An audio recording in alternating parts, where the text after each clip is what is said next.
Picture this. It's 1944. The fate of Europe hangs by a thread. And the most powerful British general of the war, Bernard Montgomery, the hero of El Alamein, the man who never lost a battle, just laughed in the face of Canada's top commander. Not a chuckle. Not a polite dismissal. A full, arrogant laugh that echoed through the war room, dripping with contempt. The kind of laugh that says, "You don't belong here." The Canadian general stood there, his face burning, his fists clenched at his sides. Every eye in the room watched him. Every British officer smirked. Every American officer shifted uncomfortably. And in that moment, right there, something shifted in the balance of power that would change the entire war. But here's what Montgomery didn't know. While he was laughing, another man was watching. A man who held more power than any general in that room. A man who would soon make a decision so shocking, so unprecedented, that it would silence every critic, humble every arrogant British officer, and prove that the quiet Canadian in the corner was about to become the most dangerous commander on the Western Front. This isn't just a war story. This is the story of how the underdog became the apex predator. How a nation that had always been dismissed as just a colony finally got its moment to show the world what it was made of. And how one American commander saw what nobody else could see, that the Canadian General Montgomery laughed at was about to save the entire Allied war effort. So grab your coffee. Turn off your notifications. Because once you hear what really happened in those secret meetings, in those blood-soaked battlefields, and in the corridors of power where wars are really won and lost, you'll never look at Canadian military history the same way again. The room smelled of stale cigarettes and damp wool. Outside, the English rain hammered against the windows of Southwick House, the grand manor that served as supreme headquarters Allied Expeditionary Force. Inside, the most powerful military minds of the Western world gathered around a massive oak table, their fingers tracing the invasion maps that would soon change history. Bernard Law Montgomery dominated the space. At 5 feet 6 inches, he wasn't physically imposing, but his presence filled every corner of the room. He'd just finished his presentation on Operation Overlord, the D-Day invasion, and he was riding high on his own legend. El Alamein, Sicily. His reputation as the unbeatable general who'd never lost a battle preceded him like a royal procession. Across the table stood Lieutenant General Harry Crerar, commander of the 1st Canadian Army. At 54, Crerar was a career soldier who'd fought in the First World War, earned a reputation as a brilliant staff officer, and had spent 3 years building the Canadian Army from a tiny peacetime force into a formidable fighting machine. He was quiet, methodical, and carried himself with the understated dignity that Canadians are known for. Montgomery's eyes locked on Crerar. "Harry," he said, his voice carrying that familiar condescending tone, "I simply don't see how your chaps can handle a corps, let alone an entire army. The Scheldt operation is complex. It requires experience. Real battle experience. Not just training exercises in England." The room went silent. The British officers around the table exchanged knowing glances. The Americans, General Omar Bradley and his staff, watched carefully, saying nothing. Crerar's jaw tightened. "Sir, my men are ready. We've been training for this for 3 years. The 1st Canadian Army." "The 1st Canadian Army," Montgomery interrupted, his voice rising, "is a collection of untested divisions led by officers who've never commanded in mobile warfare. You yourself, Harry, have never led a formation larger than a division in combat. You're a staff officer. A paper pusher. This is war. This is—" "Sir," Crerar interrupted, his voice firm but controlled, "with respect, my officers and men have earned their place. Dieppe taught us hard lessons. Sicily proved we've learned them. Italy—" Montgomery laughed. A sharp, barking sound that cut through the room like a gunshot. "Italy? Italy proved that Canadians can follow orders. It didn't prove they can think for themselves. It didn't prove they can operate independently. You want to command an entire army in the most crucial operation of the war? You want to clear the Scheldt Estuary, open Antwerp, secure our supply lines? Everything depends on this, and you think you're ready?" He leaned back in his chair, a smirk playing on his lips. "Harry, be reasonable. Let me attach your divisions to British Corps. They'll get their fight. They'll get their glory. But this army command? This is beyond you." The humiliation was complete. Crerar stood there, his uniform suddenly feeling too tight, the weight of every Canadian soldier, sailor, and airman resting on his shoulders. 3 years of work. 3 years of building, training, preparing. And in 30 seconds Montgomery had dismissed it all with a laugh. But here's what nobody noticed in that moment. At the far end of the table, a man had been watching. Not participating. just observing, taking notes, measuring, evaluating. And in his eyes there was no laughter, only calculation. His name was Dwight D. Eisenhower, Supreme Allied Commander. And he was about to make a decision that would shock the entire Allied High Command. Let me pause here for a second because you need to understand something crucial about this moment. This wasn't just about military strategy. This was about national identity. Canada in 1944 was a nation of just 11 million people. We'd been at war since 1939, 2 years before the Americans, 3 years before we were officially needed. We'd poured our blood and treasure into a war that most of our soldiers understood was about preserving a world order where we were still considered second class. Every Canadian soldier who crossed the Atlantic carried with him the quiet knowledge that the British, the mother country we were supposedly fighting for, still saw us as colonials. As colonials. Not equals. Not real soldiers. Just helpful extras. And Montgomery? Montgomery embodied every bit of that British arrogance.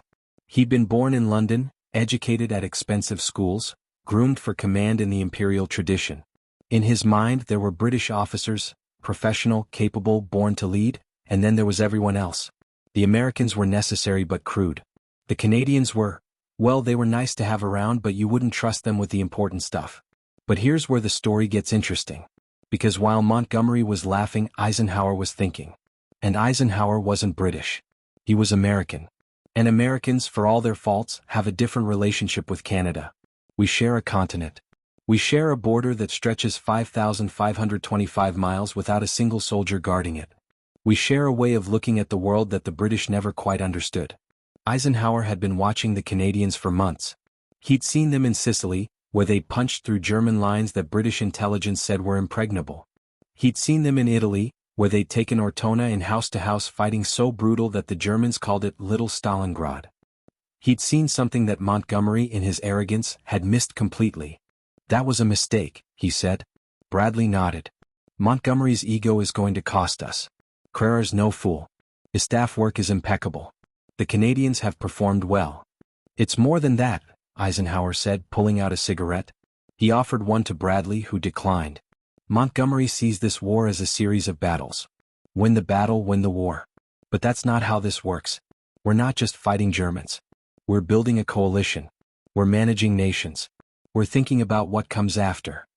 He lit his cigarette, the flame illuminating his face in the dim room. The Canadians have contributed more per capita than any other nation. They've been fighting since '39. They've taken casualties. They've never complained.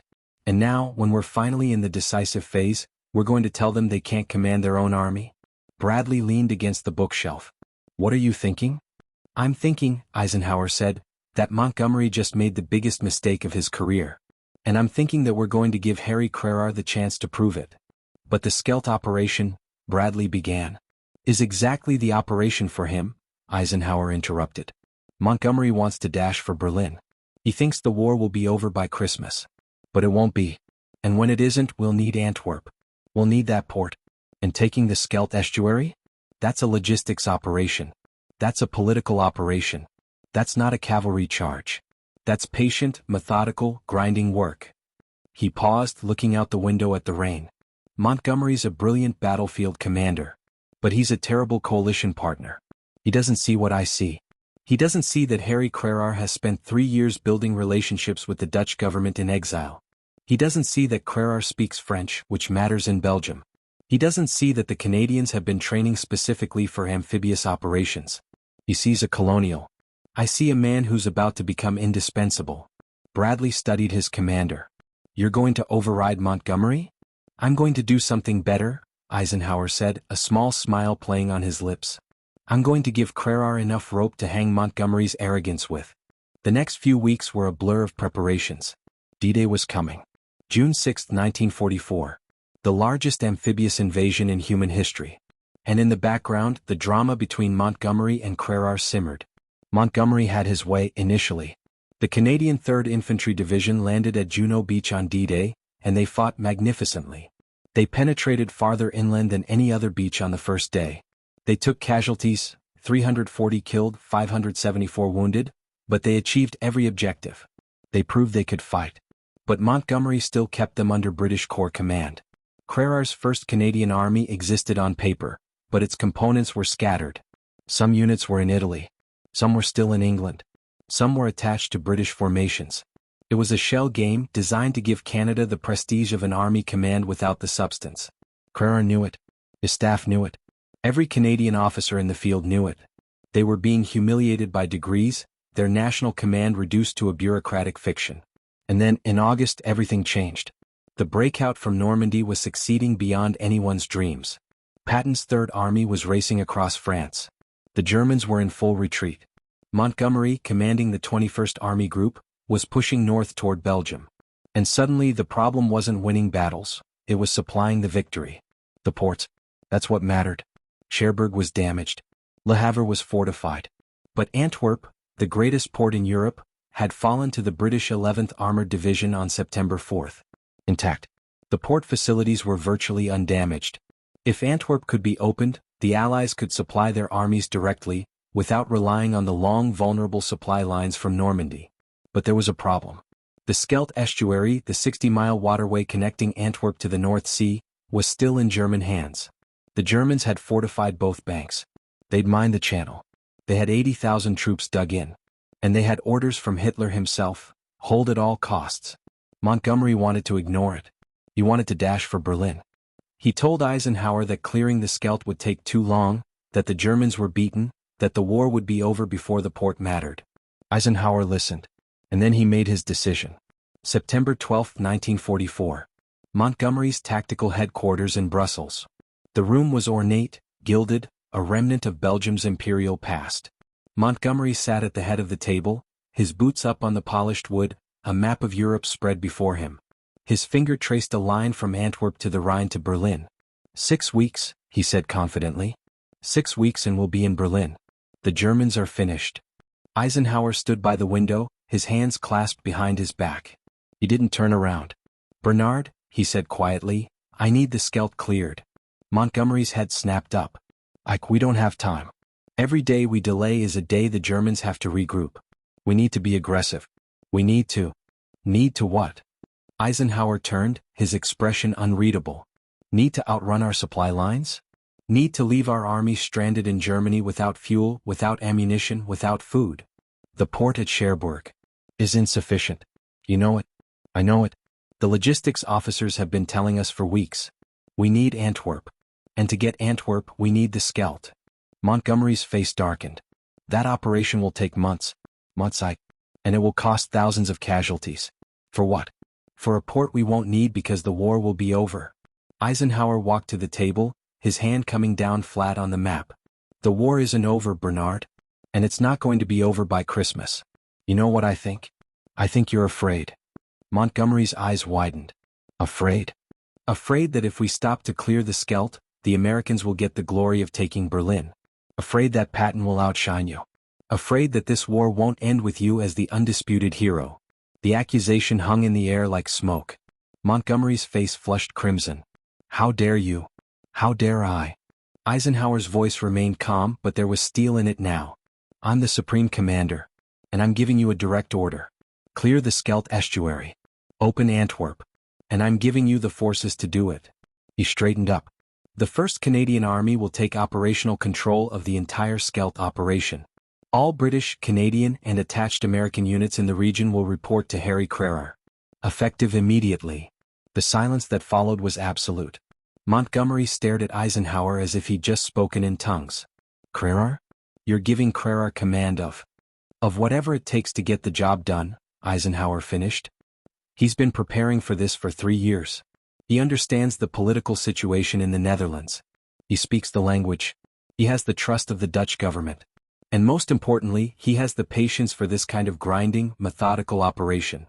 Montgomery found his voice, but it was strained. Ike, this is madness. Crerar has never commanded anything like this. He'll bungle it. He'll report to you as commander of 21st Army Group, Eisenhower said, his tone making it clear the discussion was over. But the operational command is his. The planning is his. The execution is his. And Bernard? I expect results. Not excuses. He walked toward the door, then paused. One more thing. That laugh you gave him in Southwick? The one you thought was so clever?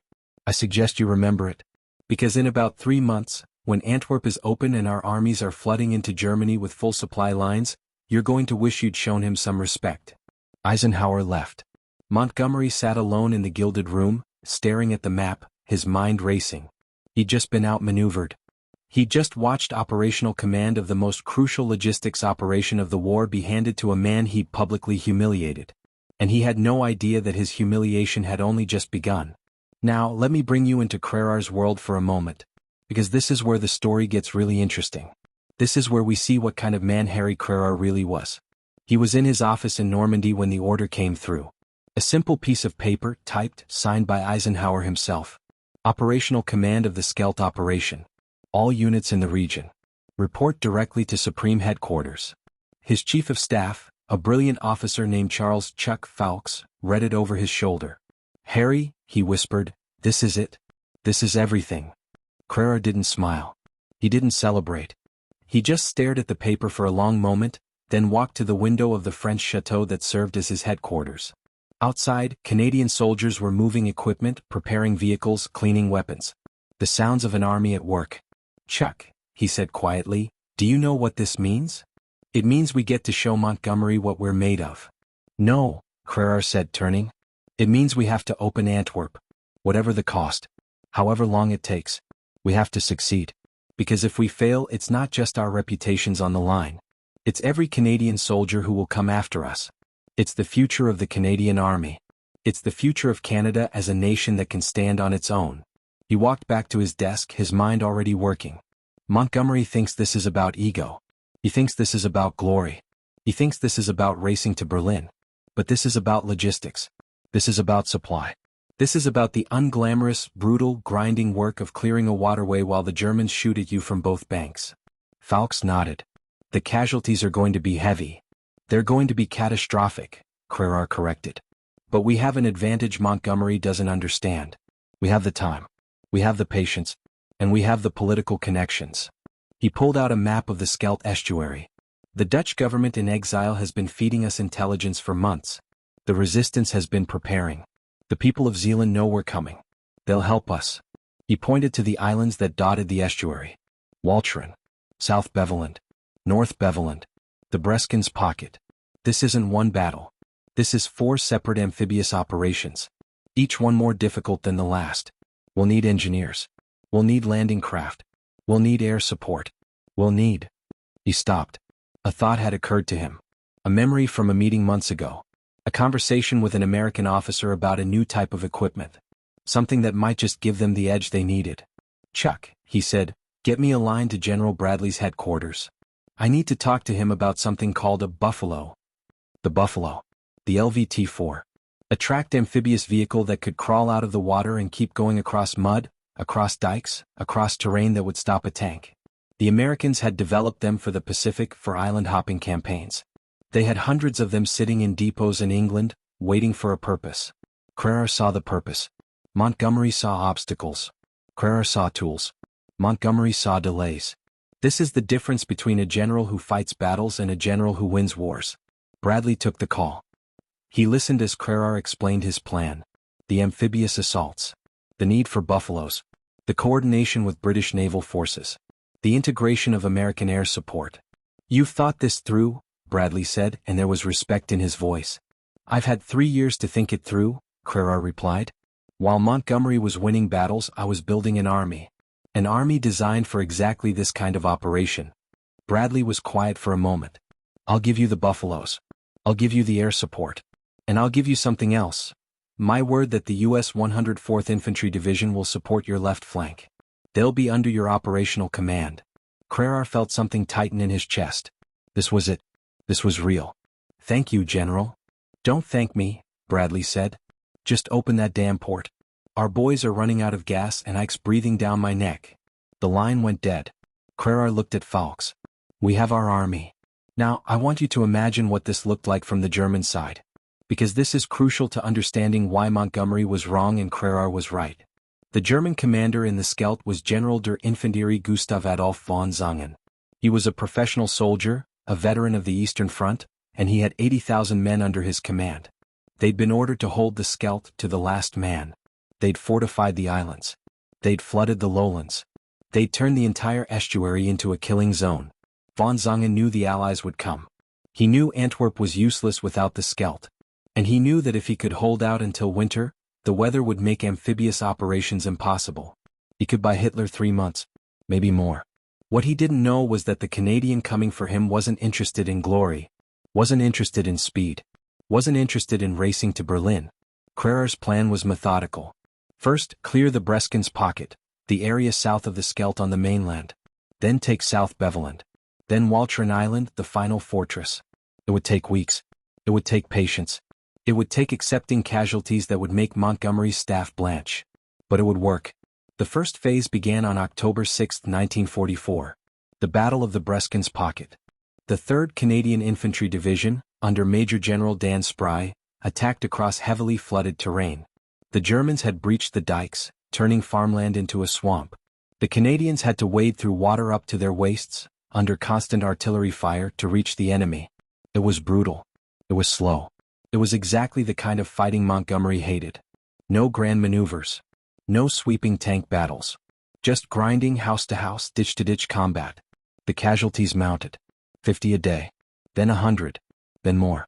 The Canadian press started asking questions. The British press started writing stories about the forgotten army. Montgomery's staff leaked stories about unnecessary casualties and poor generalship. Crerar ignored it. He visited the front lines. He talked to the wounded. He looked in the eyes of his soldiers and saw something that gave him strength. They weren't broken. They weren't complaining. They were angry. Angry at the Germans. Angry at the conditions. Angry at Montgomery for dismissing them. And that anger? That anger was fuel. Let me take you into one of those frontline moments, because this is where the real story lives. This is where you understand what these men were fighting for. Private Jimmy Mitchell was 19 years old. From Saskatoon. He'd never seen the ocean before he joined up. Now he was waist-deep in water that was cold enough to kill, trying to keep his rifle dry, while German machine guns chattered from a concrete bunker 50 yards away. His platoon had started the morning with 36 men. They were down to 19. The lieutenant was dead. The sergeant was wounded. The radio wasn't working.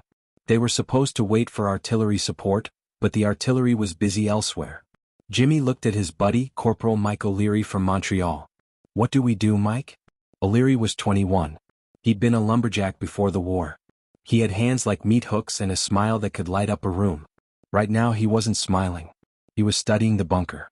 "We do what we came here to do," he said. "We take that damn bunker." "How?" O'Leary pulled a grenade from his webbing. "We swim. We get close. We toss this in the firing slit. Then we go in with bayonets. That's suicide. That's the job." They didn't wait. They didn't debate. They just went. 2 kids from the prairies, swimming through freezing water, while bullets cut the air around them. They got to the bunker. O'Leary pulled the pin, counted to 3 and tossed. The explosion was muffled but effective. The machine gun stopped. They went in with bayonets.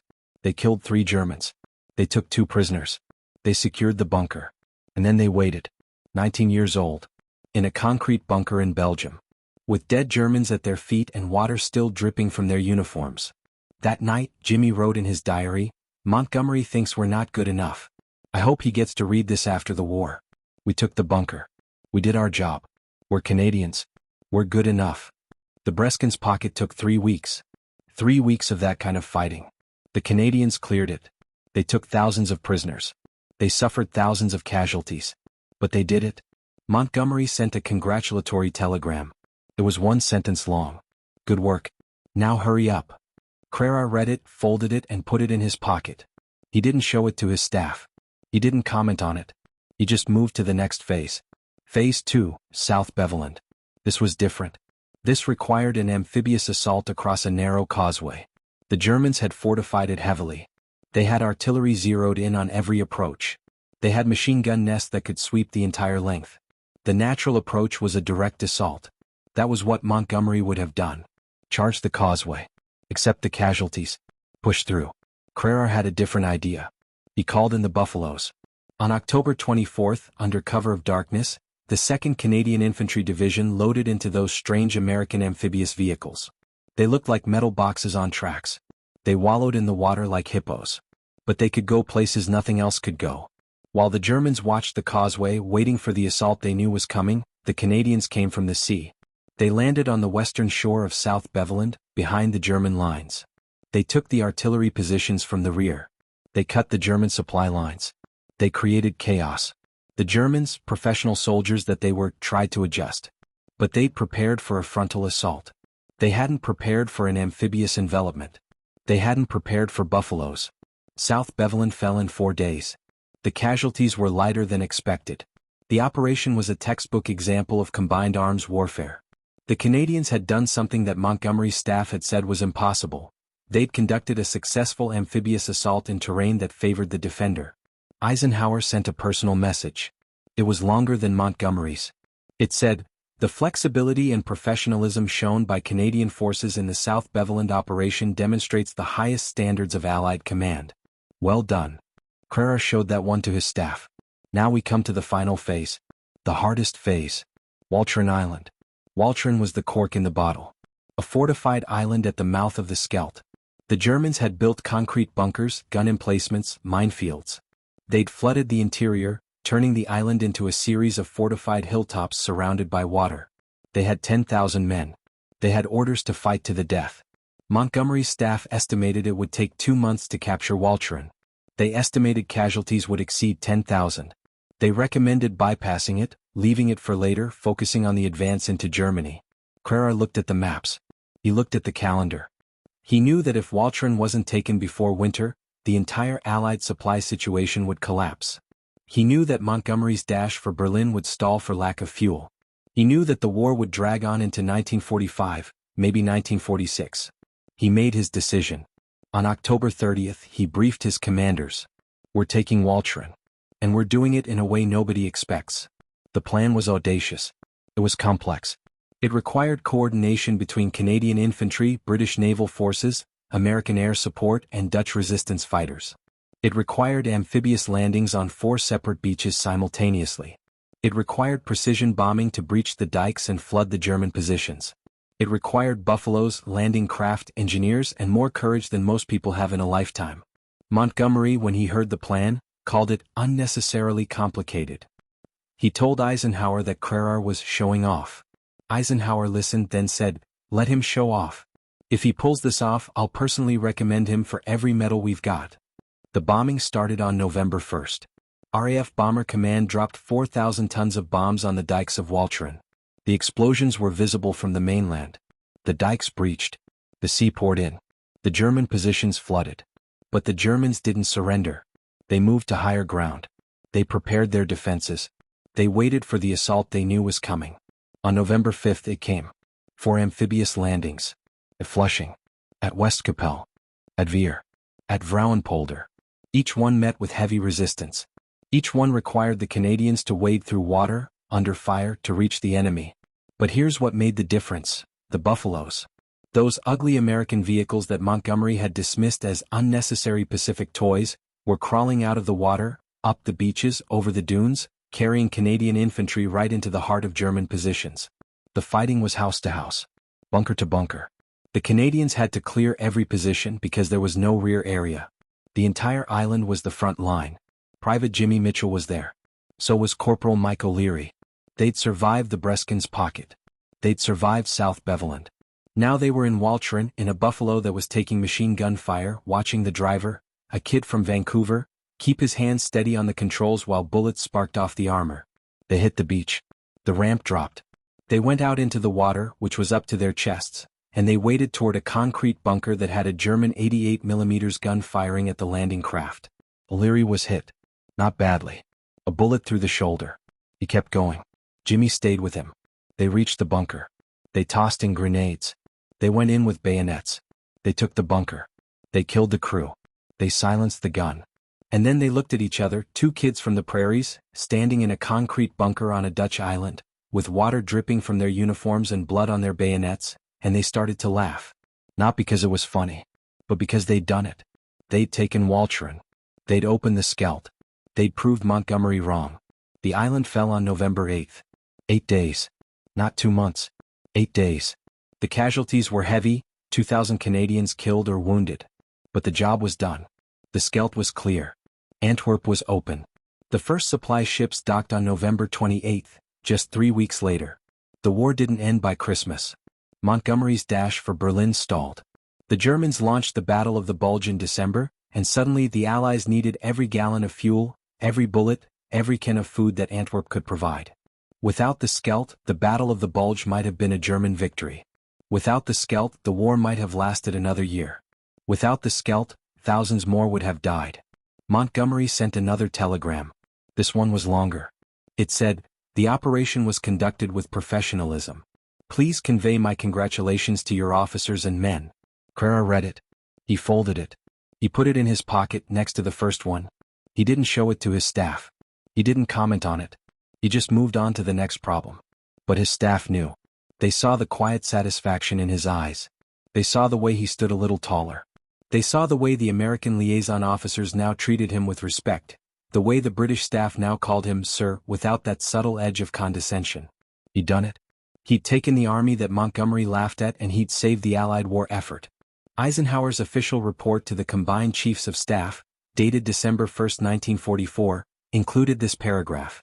The opening of Antwerp, made possible by the brilliant execution of the Scheldt operation under Lieutenant General H.D.G. Crerar, represents a turning point in our logistical capabilities. The 1st Canadian Army demonstrated flexibility, professionalism, and courage of the highest order. Their commander has proven himself equal to any in the Allied forces. When Montgomery read it, he was silent for a long time. His chief of staff asked if he wanted to send a response. "No," Montgomery said. "Just file it." But he never laughed at a Canadian general again. Here's what I want you to take from this story. It's not just about a battle. It's not just about a port. It's about what happens when someone believes in you more than you believe in yourself. Harry Crerar wasn't the flashiest general. He wasn't the most charismatic. He wasn't the kind of man who inspired poems or movies. But he was the right man for that moment. He understood that leadership isn't about being the hero. It's about doing the work. It's about building the team. It's about having the patience to do the hard, unglamorous, necessary thing. Eisenhower understood that. He saw past Montgomery's battlefield brilliance to the arrogance that almost lost the war. He saw past Crerar's quiet demeanor to the steel underneath. And he made the call that mattered. The Canadians who fought in the Scheldt didn't get the glory they deserved. They didn't get the parades. They didn't get the movies. But they got something more important. They got the respect of the men who mattered. They got the knowledge that when the war hung in the balance, they were the ones who tipped the scales. Private Jimmy Mitchell survived the war. He went home to Saskatoon. He married a girl he'd known since grade school. He had 3 kids. He never talked much about the war. But he kept a map of the Scheldt Estuary in his desk drawer. Sometimes late at night he'd look at it and remember. He remembered the water. He remembered the cold. He remembered Mike O'Leary, who didn't make it home, killed in the final days of the war in Germany when everyone thought it was safe. And he remembered that laugh. Montgomery's laugh. The laugh that said Canadians weren't good enough. Jimmy died in 2003 at the age of 78. In his obituary, his family wrote, "He served with the 3rd Canadian Infantry Division in World War II. He was proud to be Canadian." That was it.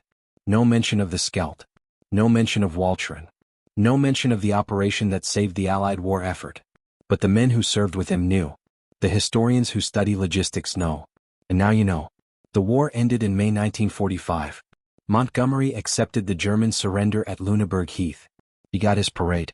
He got his glory. He got his place in history as one of Britain's greatest generals. Harry Crerar accepted the German surrender in the Netherlands. He got a handshake from Eisenhower. He got a letter of commendation that he kept in his desk. He got to retire to a quiet life in Ottawa, where people recognized him on the street but couldn't quite place his face. He died in 1965. His obituary mentioned that he'd commanded the 1st Canadian Army. It didn't mention the Scheldt. It didn't mention Montgomery's laugh. It didn't mention that he'd saved the war. But the records are there. In the archives. In the official histories. In the logistics reports that show how Antwerp supplied the Allied advance into Germany. And in the memories of the men who served under him. The men who remember a general who visited the front lines. Who talked to privates. Who remembered their names. Who never asked them to do anything he wouldn't do himself. They remember a general who, when the most powerful British officer in the world laughed at him, didn't get angry. He just got to work. So why does this story matter? Why should you care about a forgotten operation in a forgotten corner of a war that ended 80 years ago? Because we're still fighting battles where people laugh at us. Where people tell us we're not good enough. Where people dismiss us because we're not loud enough, not flashy enough, not connected enough. And this story is proof that the best response isn't to get angry. It's to get to work. It's to be so good, so prepared, so professional, that when your moment comes, you don't just succeed, you make the people who doubted you irrelevant. Harry Crerar didn't defeat Montgomery with arguments. He didn't defeat him with politics. He defeated him by being right. By understanding the war better. By seeing what needed to be done and doing it, even when it was hard, even when it was unglamorous, even when it cost lives. That's leadership. That's courage. That's what it means to be Canadian. And that's why, when Eisenhower gave his final report to Congress after the war, he included this line: "The contribution of the Canadian forces, particularly in the opening of Antwerp, cannot be overstated. Their professionalism and courage under Lieutenant General Crerar's command were essential to our victory." Montgomery never apologized. He never admitted he was wrong. But he knew. And everyone who mattered knew. The laugh that echoed through Southwick House in 1944 was the last time anyone laughed at the Canadian Army. I want to leave you with one final image. Because this is the image that should be in the history books. It's November 8, 1944.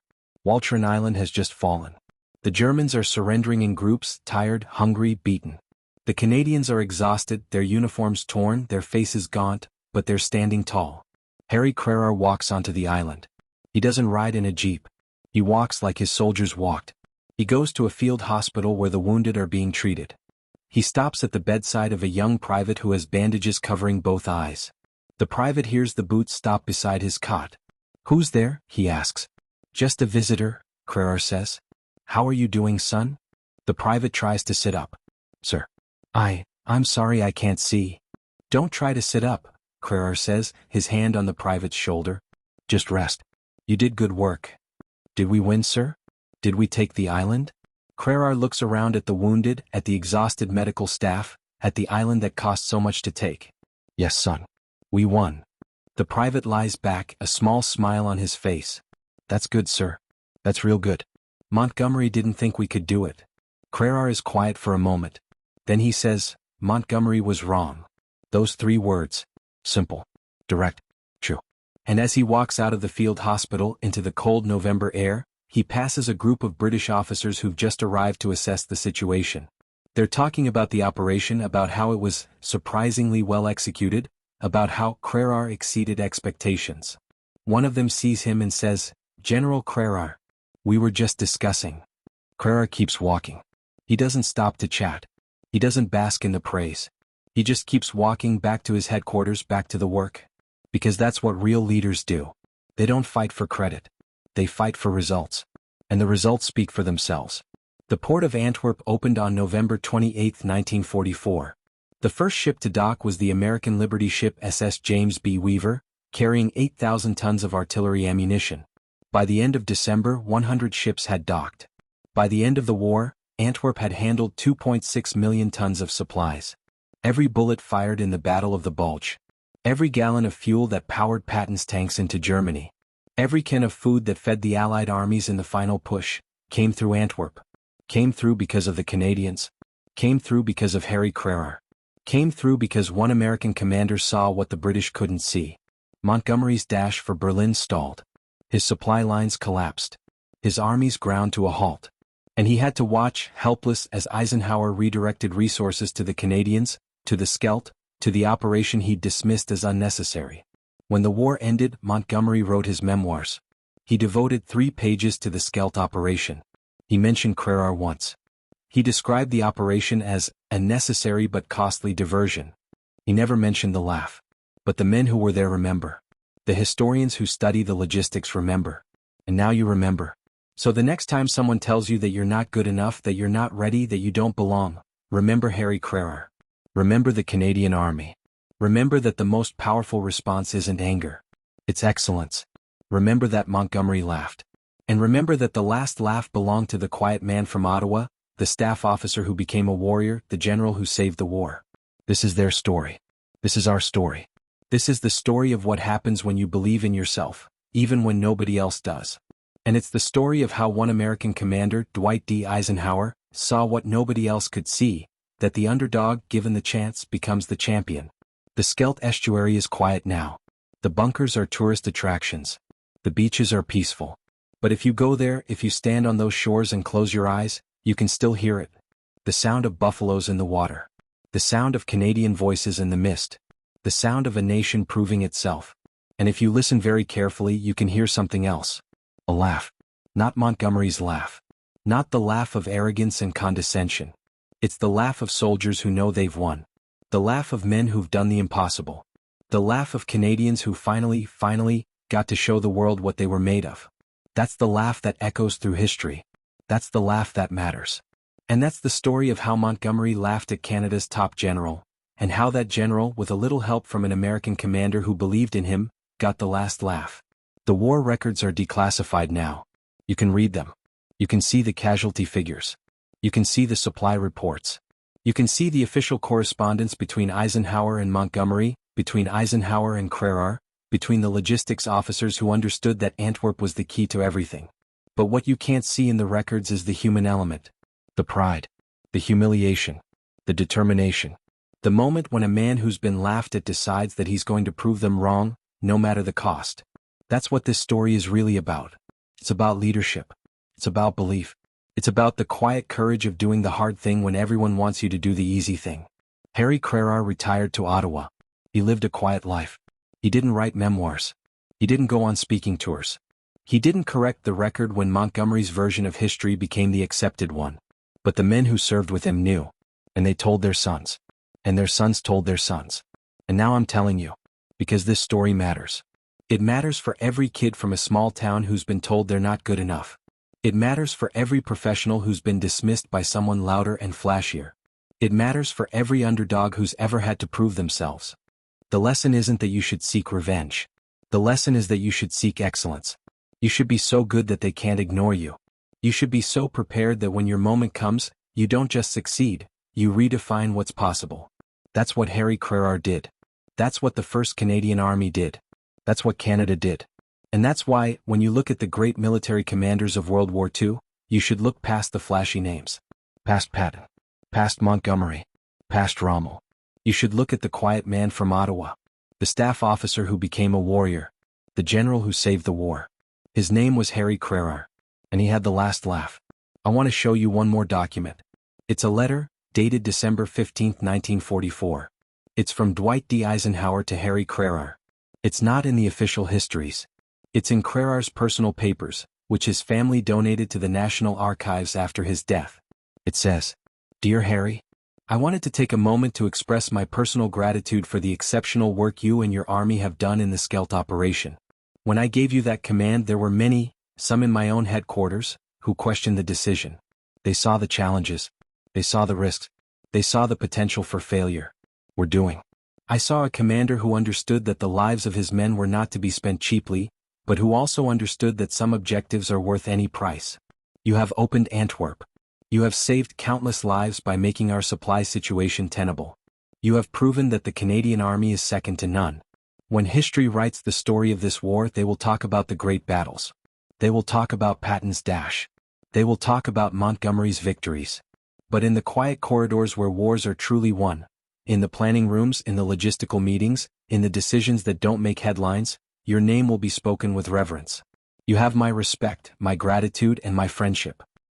Crerar read that letter. He read it twice. Then he folded it carefully, put it back in its envelope, and placed it in the top drawer of his desk. He never showed it to anyone. He never mentioned it. He never used it to settle scores or silence critics. But he knew. And Eisenhower knew. And the men who served under him knew. That was enough. The war went on. The Canadians fought through the Rhineland. They fought in Germany. They accepted the surrender of German forces in the Netherlands. And when it was over, when the guns fell silent and the world counted its dead, the historians began to write. They wrote about D-Day. They wrote about the Bulge. They wrote about the race to Berlin. Some wrote about the Scheldt. Some mentioned Crerar. Most didn't. But the logistics officers knew. The quartermasters knew. The men who had to supply the armies knew. They knew that without Antwerp, there would have been no victory. They knew that without the Canadians, there would have been no Antwerp. They knew that without Crerar, the Canadians would have been scattered, dismissed, wasted. And they knew something else. They knew that the moment when Montgomery laughed wasn't a moment of weakness for Crerar. It was a moment of clarity. It was the moment that forged the determination to prove them all wrong. History remembers the loud. History remembers the flashy. History remembers the men who grab for glory. But history also remembers, quietly, in footnotes and logistics reports and letters tucked away in desk drawers, the men who did the work. The men who saved the war. Harry Crerar died in 1965. He was buried in Ottawa. His grave is simple. His epitaph reads, HDG Crerar, General, Canadian Army. No mention of the Scheldt. No mention of Antwerp. No mention of the letter from Eisenhower. But if you go to that grave, if you stand there in the quiet cemetery and listen, you can hear it. Not a laugh. Not anymore. Just the quiet satisfaction of a man who did his duty, proved his worth, and changed the world.